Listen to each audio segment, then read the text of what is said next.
para pendengar yang kami cintai. Kali ini Teater Tesa berkolaborasi dengan Salamander Project menyajikan sebuah sandiwara radio dengan judul Surat Tanpa Alamat, diadaptasi dari cerpen dengan judul yang sama karya Itnas Aral. Pemeran Pramudia Adi sebagai Ridwan dan narator, Erhan sebagai Kasim, Jahabid Semarha sebagai Anjani, dan Cika sebagai Berlin. Direkam di studio Pregnant Pause Record. Sandiwara radio berjudul Surat Tanpa Alamat. Selamat menikmati.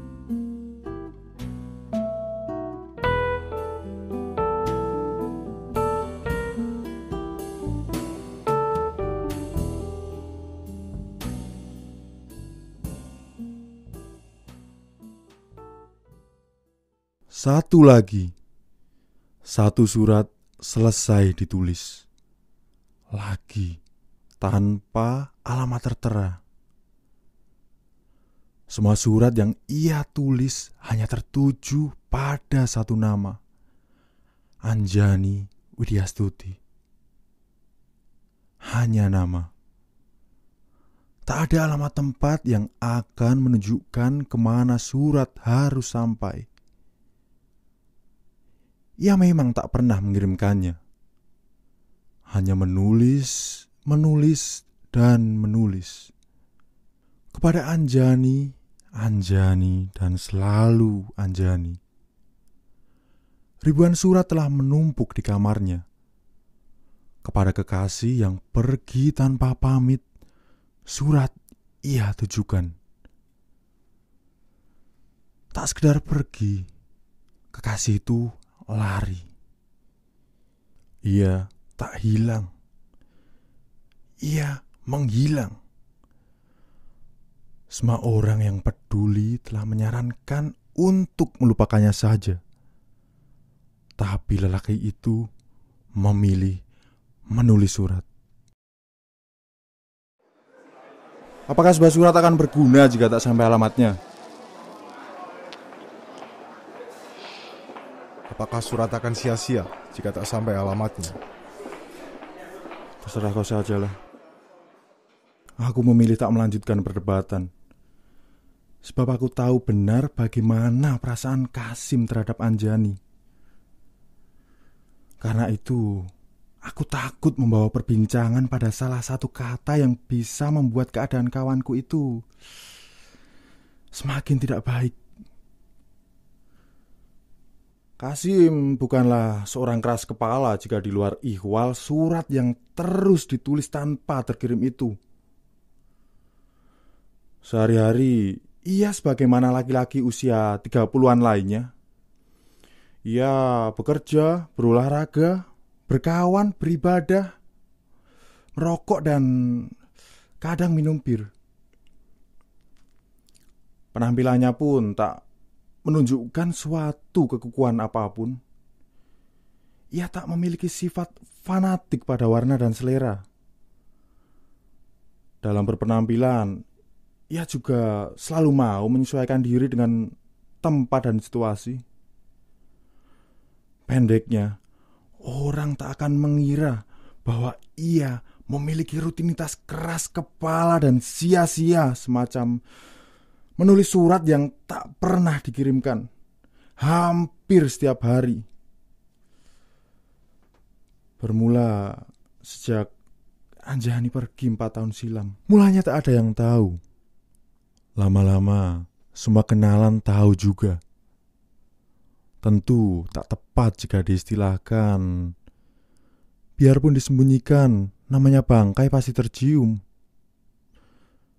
Sebab ia tak pernah mencoba untuk menyembunyikannya. Dan apa yang ia lakukan bukanlah sesuatu yang kotor. Ia tak merugikan siapapun, kecuali dirinya sendiri. Itu pun batal, karena ia tidak pernah merasa rugi. Bahwa kawan-kawan telah membicarakannya, ia tahu. Dan candaan yang kadang mengolok pribadinya pun tak jarang didengar. Ia tak pernah ambil pusing. Rutinitas pelampiasan perasaan melalui menulis surat tetap ia lanjutkan. Ia sudah paham, tak ada gunanya mengharapkan orang lain mengerti dirinya. Pengharapan untuk dimengerti orang lain adalah hal yang sia-sia. Ia meyakini itu semenjak kepergian kekasihnya. Hingga suatu saat Berlin, teman Anjani sekaligus teman Kasim, datang ke Surabaya untuk menemui Anjani.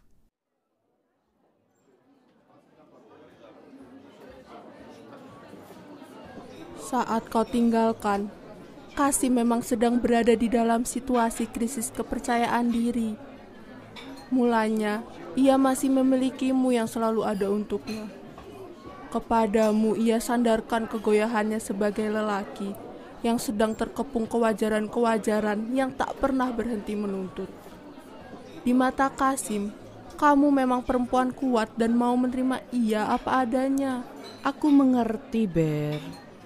Tapi semenjak itu, ia seringkali mengeluhkan kegagalan-kegagalannya. Bahkan ia tidak ragu untuk merengek. Aku memang tidak menunjukkan sedikit pun perubahan di depan Kasim. Tapi sebenarnya hatiku bergejolak. Bagaimanapun aku perempuan dan ia adalah laki-laki. Sikap Kasim yang terus-menerus merasa kecil seringkali membuatku berpikir, tak seharusnya lelaki seperti itu. Aku merasa kehilangan sosok Kasim yang dulu, yang telah membuatku berani untuk mengikrarkan janji untuk selalu bersama. Tapi apakah benar saat itu Kasim memang benar-benar berubah sehingga layak jika kamu tinggalkan?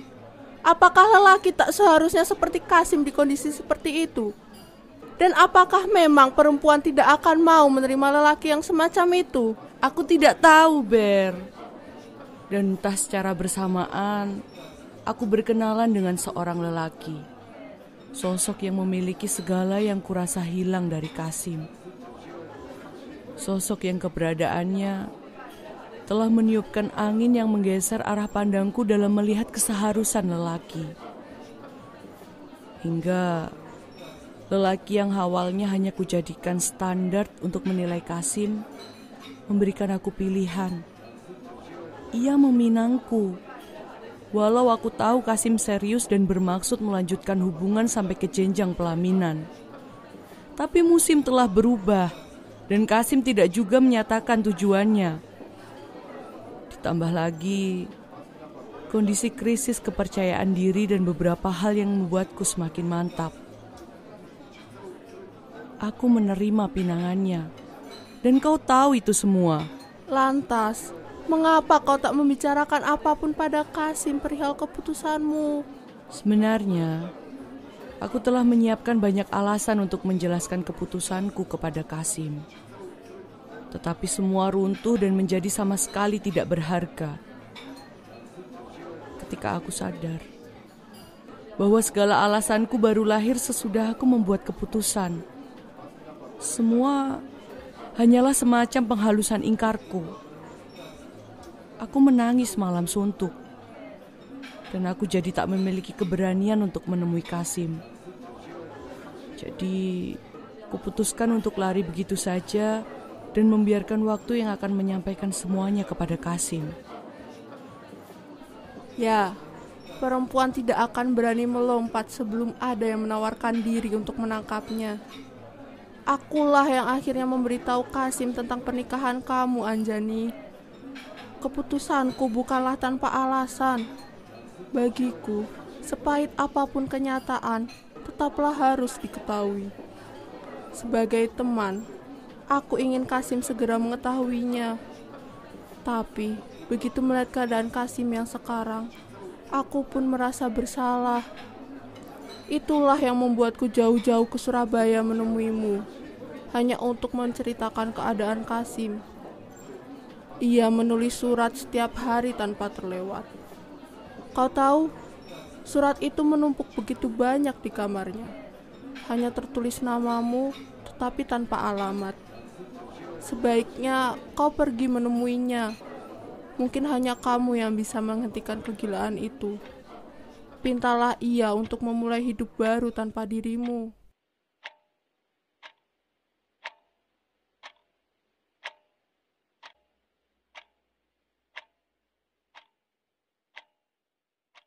Kasim sadar betul bahwa ia memang jatuh gila. Bagaimana tidak? Di tengah titik nadir yang sempat disangka sebagai titik terjatuhnya sebagai lelaki, ternyata ia mesti terjungkal lagi. Rasa kehilangan memang merupakan kesalahan yang disadari. Tapi selama ia bernama manusia, tetap saja hal itu diulang-ulang dalam perasaan yang jatuh di sesal yang sama. Kekosongan di dalam diri tumbuh lebih besar ketimbang dirinya. Sial memang. Selama ini terlanjur hanya sosok Anjani yang dijadikan pegangan untuk bertahan agar tidak jatuh. Tapi justru sosok itu yang ternyata menyurukkannya hingga terjungkal dahsyat. Sengsaranya berlarat-larat. Hidup berlangsung demikian keparat. Ia tak tahu lagi apa yang mesti diperbuat. Sampai oleh entah kehendak siapa, ia dihantar pada selembar kertas dan pena. Dalam situasi naluriah, tangannya bergerak mengikuti hati. Kata demi kata terangkai begitu saja, mengalir dan mencipta lorong yang menggelontorkan nyeri-nyeri di dadanya keluar. Sejak peristiwa menulis itu, ia merasa terselamatkan. Segala hal yang ingin disampaikan kepada kekasihnya yang pergi berhasil tercurah di atas kertas. Selesai dan menjadi sebuah surat tanpa alamat. Dan esoknya ia kembali bisa bersikap wajar sebagaimana orang pintakan.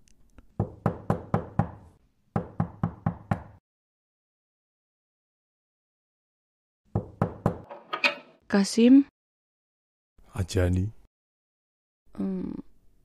bagaimana kabarmu? kabar baik Anjani. Silahkan masuk. Begini Kasim, kemarin Berlin bercerita banyak tentangmu. Aku datang ke sini untuk... Apa kau datang karena perihal surat yang kutulis? Bukankah semua orang pun seperti aku?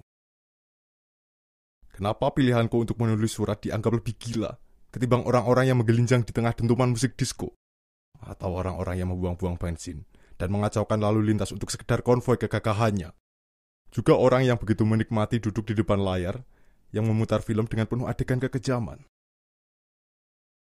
Kenapa hanya aku? Kenapa hanya aku yang menulis surat yang bahkan suara gesekan penanya hanya aku dengar sendiri ini? Dirisaukan oleh orang-orang. Bahkan kau jauh-jauh datang dari kotamu untuk memintaku berhenti. Apakah aku mengusikmu? Aku tidak terusik sama sekali. Aku hanya ingin melihatmu baik-baik saja. Aku baik-baik saja. Kalau kau baik-baik saja, kau tidak akan terus-menerus menulis surat tanpa alamat.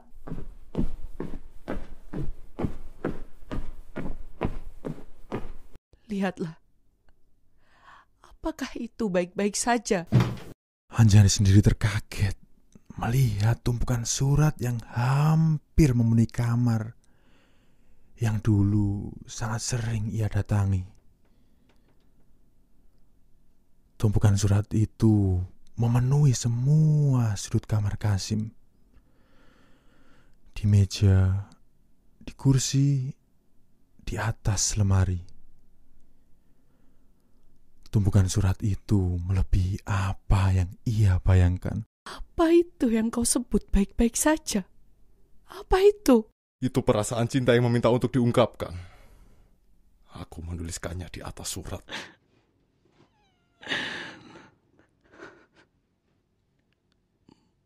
Maafkan aku, Kasim. Bukan aku tidak ingin memaafkan. Tetapi aku sudah lupa apa yang harus kumaafkan. Bagaimana mungkin aku bisa memaafkan hal-hal yang sudah kulupa?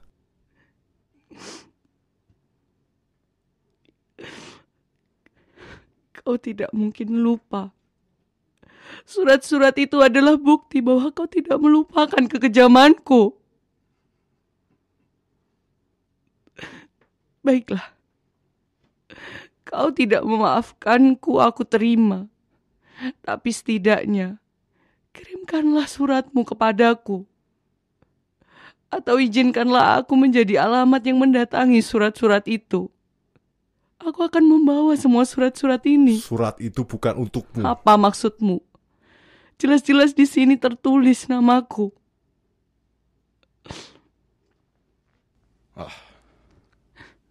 Bagaimana aku menjelaskan? Begini, surat itu memang kutujukan kepada Anjani Widyastuti, tetapi bukan kepada kau yang kini sedang berdiri di depanku. Anjani yang kutuju adalah Anjani yang mencintaiku dan berjanji untuk selalu ada di sisiku. Bukankah itu berarti bukan kamu? Tapi Kasim, kamu adalah Anjani yang pergi, maka kamu tidak berhak membaca surat-surat itu. Di dalam surat-surat itu, aku memiliki Anjani sendiri tanpa harus meminta Anjani yang telah kau berikan kepada lelaki yang kau pilih. Aku tahu Anjani yang kumaksud adalah masa lalu yang tak mungkin memiliki alamat yang sanggup dituju oleh surat. Maka aku tidak menuliskan alamatnya. Kau tentu tidak paham dan tidak ku minta memahami. Sebagaimana orang-orang yang kubiarkan menyebutku gila. Tetapi setidaknya kau kini telah tahu bahwa surat itu bukan untukmu. Begini Anjani, kau tak perlu merisaukanku. Ini sudah bukan lagi tentangmu. Sebab aku telah memiliki Anjani sendiri. Cinta itu tak pernah buta. Ia tak mungkin mencintai pengkhianatan. Jadi, aku tidak mencintaimu. Bahkan membencimu saja tidak. Maka, soal surat yang kau anggap kegilaan ini tidak ada sangkut pautnya denganmu. Dan rasanya sudah tidak ada lagi yang perlu dibicarakan. Mari, ku antar kau ke stasiun.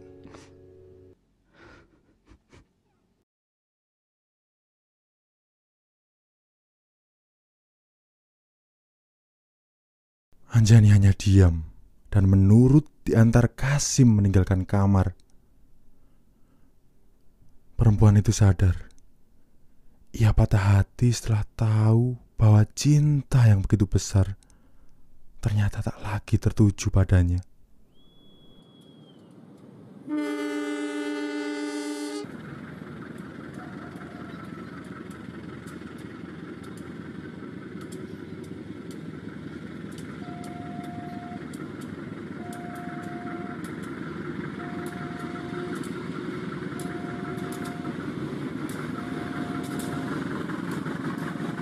Kereta api bergerak meninggalkan Surakarta menuju Surabaya. Dan masa lalu tetap menjadi masa lalu. Bahkan ketika kita telah menjadi masa lalu tetap menjadi masa lalu bagi kita.